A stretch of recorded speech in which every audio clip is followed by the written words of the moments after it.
আজকে আমি যে কথাগুলো বলবো সেই কথাগুলো জানি না কতজন মানুষের কাছে পৌঁছবে, কিন্তু যে ঘটনা ঘটে গেছে আপনারা নিশ্চয়ই বুঝতে পারছেন। আরজিকর হসপিটালে, ঠিক আছে, সেই ঘটনা নিয়ে আমার কিছু জিনিস বলার আছে। আমি ওই জিনিস নিয়ে কিছু না বললেও আমার হালকা ফুলকা কিছু জিনিস বলার আছে। সেটা হচ্ছে যে নারী সুরক্ষা 2024 সালেও যখন নেই, এখানে কোনো রকম পলিটিক্যাল কথা আমি বলবো না, কারণ আমাদের প্রবলেমটা কী হচ্ছে, সব জায়গায় পলিটিক্যাল জিনিস আমরা ঢুকিয়ে দিই। মানুষ দু রকমেরই হয় আমার কাছে, ভালো মানুষ, খারাপ মানুষ। আর ঠিক একই রকমভাবে আমি মনে করি বাজে ছেলে প্রচুর আছে। আমি নিজে ছেলে হয়ে আজকে একটা কথা আমি বলবো, যেটা মনে হয় কেউ বলে না এই কথাগুলো। যারা যারা এই ভিডিওটা দেখছো তারা নিজেদেরকে একবার জিজ্ঞেস করো তো, তোমাদের চোখ বন্ধ করে জিজ্ঞেস করো যে তোমাদের ধারে কাছে যারা যারা রয়েছে তারা মেয়েদেরকে সম্মান, যেটা যেটা সম্মান দেওয়া প্রপার, সেটা কজন দেয়।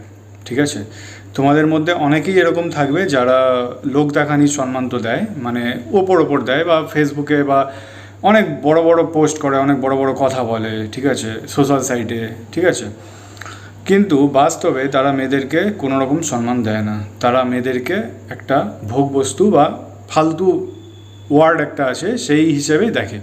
তোমাদেরই মধ্যে এরকম বন্ধুবান্ধবের মধ্যে তুমি বলো কটা ছেলে, নিজেকে একবার জিজ্ঞেস করো চোখ বন্ধ করে, তুমি যদি নিজে ভালো হয়ে থাকো, তাহলে কটা ছেলে বন্ধু তোমাদের আছে যারা সত্যিকারের পুরুষ মানুষ? সত্যিকারের পুরুষ মানুষ হলেই মানে সবাই পুরুষ মানুষ নয় তো, সত্যিকারের কজন আছে যারা আক্ষরিকভাবে মেয়েদেরকে সম্মান দিতে জানে? এরকম মানুষ যদি থেকে থাকে তাহলে আলাদা ব্যাপার, কিন্তু তুমি যদি আমার লাইফের, মানে আপনারা যদি আমার লাইফের এক্সপিরিয়েন্সের কথা বলেন, মেরে কেটে 2-3 জন পাওয়া যাবে, ঠিক আছে। এখানে আমি পজিটিভ নেগেটিভ কোনো ভাইব ছড়াচ্ছি না, কিন্তু বাস্তব কথা বলছি, মোস্ট অফ ছেলেরা মেয়েদেরকে রেসপেক্ট দেয় না। তারা মেয়েদের পেছনে ছোটে, এবং কেন ছোটে সেটা আপনারা সবাই জানেন, ঠিক আছে। এবং এটার পেছনে যদি ছোটার জন্য কারণ যদি আমরা যদি একটা অন্য জিনিস ধরি, যে হ্যাঁ একে অপরকে পছন্দ করে, সেটা আলাদা বিষয়, কিন্তু আমি যেটার কারণ বলছি সেই কারণটা নিশ্চয়ই তোমরা বুঝতে পারছো বা আপনারা বুঝতে পারছেন। আমি আমার নিজের লাইফে একটা জিনিস দেখেছি। আমি একটা সময় না এগুলো নিয়ে, মানে এই খবরগুলো যখনই আসে আমাকে মানে ছেলে হিসেবে মানে আমার লজ্জা হয়, ঠিক আছে, আমার যথেষ্ট খারাপ লাগে যে নিজেকে ছেলে বলতে। এই যে এখন যত মানে আমরা ফেমিনিজম, আমি নিজেও অনেক সময় বলেছি মেয়েরা এই সেই হানাতেনা করছে, আমার মনে হয় এগুলো তো বেড়েই যাবে, কারণ মানুষরূপী যে জানোয়ার পশুগুলো রয়েছে তারা তো অ্যাকচুয়ালি আছে, এক্সিস্ট করে, নারী যারা মেয়েদেরকে দাবিয়ে রাখতে চায় এখনও অবধি। তো তাহলে তো সেই জিনিসটা থেকেই যাবে না। মানুষ মানে এতটা নোংরা কী করে হতে পারে আমি জানি না, যে কাউকে মেরে দিতে ইচ্ছে করে, ঠিক আছে, এরকম জঘন্যভাবে। সবথেকে বড় ব্যাপার হচ্ছে যে আমি যেটা বলছিলাম, যে চোখ বন্ধ করে না আপনারা সবাই একটু ভাবুন, যে এরকম করে ভাবুন যে আমার যারা চেনা জানা আছে তাদের মধ্যে কজন আছে যারা মেয়েদেরকে নিয়ে উল্টোপাল্টা কথা বলে, মেয়েদেরকে সম্মান দিতে পারে না।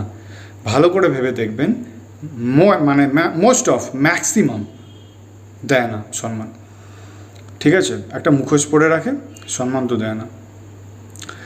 খারাপ এটাই লাগে যে আমাদের সোকল্ড সোশ্যাল সাইটে আমরা সবাই ভালো মানুষের একটা মুখোশ পরে রয়েছি, এবং মানে আক্ষরিকভাবে যারা সভ্য, যারা প্রচুর এডুকেটেড, তাদের মধ্যেও মানে প্রচুর অশিক্ষা রয়েছে, মানে প্রপার শিক্ষা তো একদমই নেই। না মা বাবাদের কাছ থেকে ভালো করে সেভাবে শিক্ষা পেয়েছে, পুরোপুরি ফ্যামিলির উপর আমি এটা দায়ী দেবো, কারণ ছোটোবেলা থেকে কেউ খারাপ তো হয় না। মা বাবা যদি, বাড়ির লোকের যদি মানে সেভাবে সেই শিক্ষায় যদি মানুষ না করে, তাহলে একটা ছেলে কি করে ভালো মানে সম্মান দেবে? কারণ এটা হতে পারে যে তার বাবাকে দেখেছে মাকে অসম্মান করতে বা নির্যাতন করতে, ঠিক আছে, তো সে কী করে নিজের লাইফে ওটা অ্যাপ্লাই করবে?